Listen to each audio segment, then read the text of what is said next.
కేసీఆర్ కు నోటీసులు ఇవ్వాలి. అందుకే ఇలా నోటీసులు ఇచ్చి ప్రజలను మళ్ళొక్కసారి పత్రికలను మేనేజ్ చేసి టీవీలను మేనేజ్ చేసి గందరగోళం చేసే ప్రయత్నం చేస్తున్నాడు ముఖ్యమంత్రి. దయచేసి నేను మీ అందరికి ఒకటే విజ్ఞప్తి చేస్తున్నా.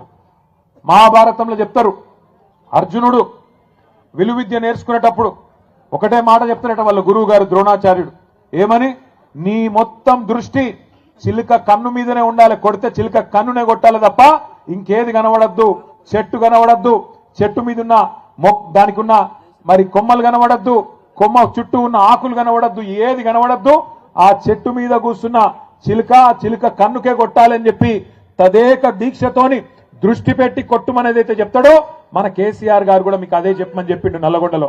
ఒకటే ఒకటి మన దృష్టి, మన మీద ఎన్నెన్న కేసులు పెట్టుకొని, కేసులు పెట్టని అవసరమైతే జైలుకు పంపని ఏమన్నా కానీ కాంగ్రెస్ ను మాత్రం ప్రజాక్షేత్రంలో 420 హామీలు అమలు చేసేదాకా నల్లగొండ మహబూబ్ నగర్ జిల్లా రైతాంగానికి కృష్ణా జలాల్లో న్యాయం జరిగేదాకా వదిలిపెట్టే సమస్య లేదు. పోరాటం ఎంత దాకైనా పోదామనే మాట కూడా నేను మళ్ళొక్కసారి మీకు విజ్ఞప్తి చేస్తా ఉన్నా. భయపడకండి, ఎవ్వలతోనేం కాదు. కాంగ్రెస్ వాళ్ళకంత ధైర్యం కూడా లేదు. కేసీఆర్ గారు గర్జిస్తే ఈ జిల్లా మంత్రులు, నీళ్ల మంత్రి కూడా ఈ జిల్లాలోనే ఉన్నాడు. పాపం ఆయనకు నీళ్ల గురించి కూడా తెలియదు. నిన్న ప్రెస్ మీట్ పెట్టిండి, నేను చూస్తా ఉంటా. ఆయనకి ఏం తెలియదు. ఏమన్నా అంటే నేను ప్రిపేర్ అయ్యి రాలే, రేపు వస్తా అంటాడు. మళ్ళా ఒక ఆయననేమో ప్రిపేర్ అయ్యి రాడు, ఇంకొక ఆయనేమో నీళ్లు వాటర్ నేను ఎక్కువ చెప్పా ఆయన గురించి. గిసంటోళ్ళు ఈ జిల్లా మంత్రులు. ఏం తెలుసు వీళ్ళకు? నీళ్ల గురించి తెలుసా? ప్రజల అవస్థల గురించి తెలుసా? అడ్డమైన అబద్ధాలు చెప్పి అర్రాసు పాటవాడి ఇవాళ అడ్డదారిలో అధికారంలోకి వచ్చి కూర్చున్నారు. మీదికెళ్ళి ఇవాళ హుంకరిస్తా ఉన్నారు, బెదిరించే ప్రయత్నం చేస్తున్నారు. బెదిరింపులు అంటే మామూలు బెదిరింపులు కాదు. ఇక్కడే ఎల్లారెడ్డిగూడెంలో ఎల్లమ్మగూడెంలో యాదగిరిని ఏ రకంగా అవమానించినరో ఒక యాదవ సోదరుణ్ణి మీ కళ్ళ ముంగట్నే ఉన్నది. లింగంపల్లిలో సూర్యాపేట జిల్లాలోని నూతనకల్లి మండలం లింగంపల్లిలో మల్లయ్య యాదవ్ గారిని కిరాతకంగా హత్య చేసినారు. అట్లాగే చిన్న కాపర్తిలో ఇప్పుడే లింగయ్య గారు చెప్పినట్టు గెలిచిన వాళ్లను పోస్టల్ బ్యాలెట్లను లెక్క పెట్టకుండా ఓడించినట్టు ప్రకటించినారు. అట్లా చాలా గ్రామాల్లో, ఇక్కడ నారాయణపురంలో కానీ ఇంకా చాలా గ్రామాలలో ఇవాళ ఈ అరాచకంతో రీకౌంటింగ్ చేసి మొదలు గెలిచిన వాళ్లను తర్వాత ఓడిపోయిన వాళ్ళుగా ప్రకటించి ఆ రకంగా కూడా అన్యాయం చేసినారు. ఇవాళ బెదిరింపులు పనిచేయకపోవడంతో కొత్త కథ ఎత్తుకున్నారు. ఏమని, మీకు ఇందిరమ్మిన్లు ఇయ్యం, మీకు ఫలానాది ఇయ్యం, మీరు సర్పంచులందరూ మాతోనే వస్తేనే రేపటి రోజున మీకేమైనా ఉంటుందని చెప్తున్నారు. నేను మీ అందరికీ ఒకటే గెలిచిన మా గౌరవ సర్పంచులకు, ఉప సర్పంచులకు ప్రత్యేకంగా నేను విజ్ఞప్తి చేస్తా ఉన్నా.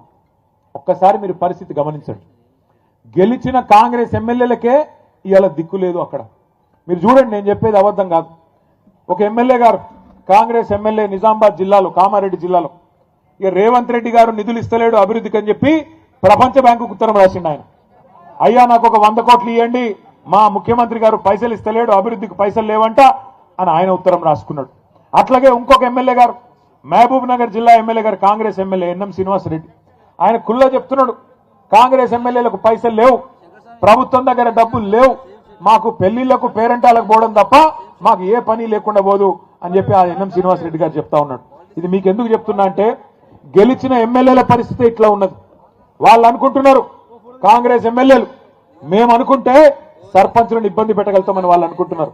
కానీ మీకు రక్షణగా నిలబడేది, మీకు రక్షణకు వచ్చేది, మీ హక్కులను కాపాడేది ఒకరే ఒక్కరు, డాక్టర్ బాబాసాహెబ్ అంబేద్కర్ రాసిన రాజ్యాంగమే మీకు ఇవాళ హక్కుగా అండగా నిలబడుతుందని చెప్పి మాట నేను విజ్ఞప్తి చేస్తా ఉన్నా. ఈ పైసలు ఏవైతే వాళ్ళు చెప్తున్నారో, నేను ఇయ్యా ఇచ్చేస్తా అజ్జేస్తా అని, ఎవడి అబ్బ సొమ్ము కాదు, ఎవడి అత్త సొమ్ము కాదు. ప్రజల పైసలు, పన్నుల రూపంలో ప్రజలు కట్టిన పైసలను మళ్ళీ తిరిగి వారి కోసమే ఖర్చు పెట్టడం ప్రజాప్రతినిధులుగా మన బాధ్యత. ప్రజాప్రతినిధులుగా ఇవాళ దేశంలో 5 అంచెల్లో ప్రభుత్వాలు ఉన్నాయి. ఢిల్లీలో కేంద్ర ప్రభుత్వం ఉన్నది, ప్రధానమంత్రి గారు, మంత్రి మండలి, ఎంపీలు ఢిల్లీలో ఉంటారు. రాష్ట్రంలో రాష్ట్ర ప్రభుత్వం ఉంటుంది, ముఖ్యమంత్రి గారు, మంత్రి మండలి, ఎమ్మెల్యేలు, ఎమ్మెల్సీలు రాష్ట్రంలో ఉంటారు. కొద్దిగా కిందికి వస్తే జిల్లా పరిషత్, ఇప్పుడు జిల్లా పరిషత్ లేదు కానీ ప్రభుత్వం జిల్లా పరిషత్ రూపంలో ఉంటుంది. ఇంకొద్దిగా కిందికి వస్తే మండల పరిషత్తు, మున్సిపాలిటీలు, ఇక్కడ మండల పరిషత్తు, అక్కడ మున్సిపాలిటీలు. ఇంకా కొద్దిగా కిందికి వస్తే గ్రామ స్థాయిలో గ్రామ పంచాయతీల్లో మీరే బాసులు. ఈ మాట ఎందుకు అంటున్నా అంటే, రాజ్యాంగంలోనే అంబేద్కర్ గారు రాసినారు 5 అంచెల ప్రభుత్వం గురించి. ఈ 5 అంచెల ప్రభుత్వంలో రాష్ట్రానికి ముఖ్యమంత్రి ఎట్లనో గ్రామానికి సర్పంచ్ గారు అట్లా అనే మాట నేను విజ్ఞప్తి చేస్తా ఉన్నా. మీకు వచ్చే నిధులు మీకే వస్తాయి, మీ హక్కుగా. ఇది ఎవరో మీకు భిక్షమేస్తేనో ఎవరో మీకు ఇట్లా చేయి విధులిస్తేనో వచ్చేది కాదు. ఫైనాన్స్ కమిషన్ ద్వారా రాజ్యాంగం ప్రకారం ఇవాళ ఢిల్లీలో రూపాయి విడుదలైతే ఫైనాన్స్ కమిషన్ డబ్బులు 85 పైసలు డైరెక్ట్ గా గ్రామ పంచాయతీ అకౌంట్లకే వస్తాయి. 10 పైసలు మండల పరిషత్ అకౌంట్లోకి పోతాయి. 5 పైసలు మాత్రమే మీకు జిల్లా పరిషత్ అకౌంట్లోకి వస్తాయి. జిల్లా పరిషత్కు మండల పరిషత్కు కొన్ని వేరే నిధులు కూడా వస్తాయి. కేసీఆర్ గారి ప్రభుత్వం ఉన్నప్పుడు ఏ రకంగా ఉండేది గ్రామాల పరిస్థితి ఒక్కసారి గుర్తు తెచ్చుకోండి.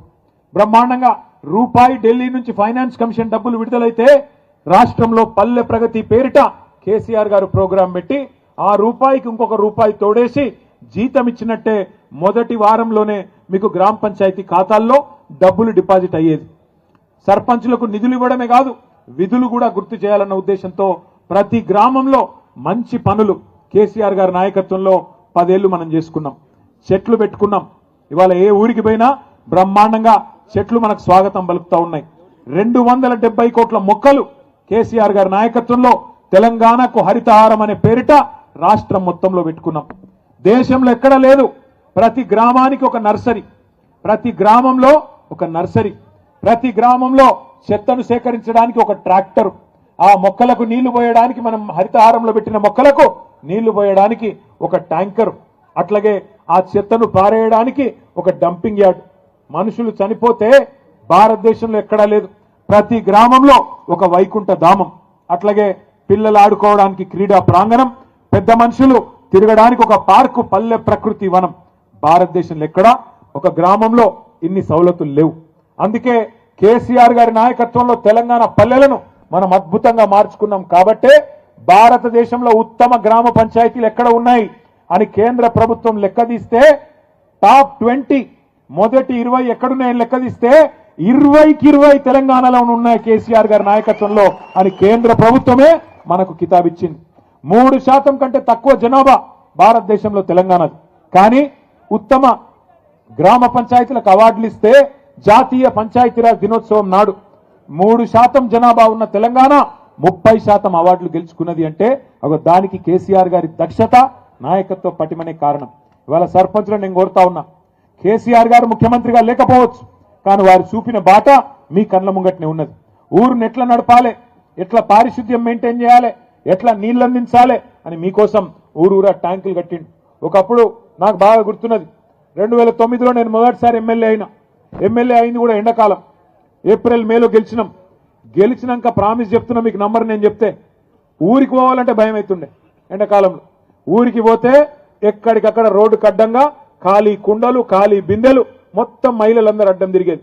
అన్నా మా ఊర్లో నీళ్లు లేవు, మా ఊర్లో 2 బోర్లు లేపి 2 మోటార్లు పెట్టి అని గడుబడి చేసేది. ఇలా మీరు అదృష్టవంతులు సర్పంచులు, మీకు ఆ బాధ లేదు.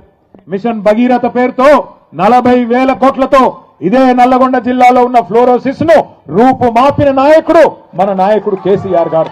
ఇంటింటికి నల్లా పెట్టి కృష్ణా నీళ్ళని తీసుకొచ్చి మా ఆడబిడ్డలకు ఇవాళ గోస లేకుండా చేసిన నాయకుడు కేసీఆర్ గారు. అందుకే అంటున్నా నేను, మీకు గతంలో ఉండే సర్పంచులకు ఉండే బాధ, గోస మీకు లేదు. లేకపోతే ఎండాకాలం వచ్చింది అంటే సర్పంచుల బాధ అంతా